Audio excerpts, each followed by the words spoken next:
ناشتے کے بعد اگر گرین ٹی نہ پی جائے تو دن اچھا نہیں گزرتا. میری تو عادت میں شامل ہے اور گرین ٹی کے فوائد سے بھلا کون واقف نہیں ہے.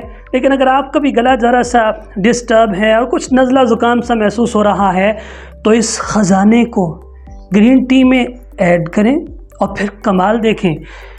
دراصل آج میں آپ کو اپنی ایک نئی پروڈکٹ سے متعارف کرانے لگا ہوں اور وہ ہے دنیا کی مہنگی ترین 3 بوٹیوں میں سے ایک زعفران. بے شمار فوائد. آپ ذرا اپنے بزرگوں سے پوچھیں، بالخصوص یہ جو حکماء حضرات ہیں نا، وہ اس سے دیسی دوائیاں وغیرہ بناتے ہیں. کون سی ایسی بیماری ہے کہ جس کی شفا اللہ رب العزت نے زعفران میں نہ رکھی ہو؟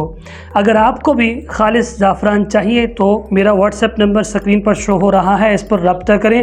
ہم آپ کو خالص زعفران اور وہ بھی 1350 روپے بما پارسل میں دیں گے. تو پھر کیا خیال ہے آپ کا؟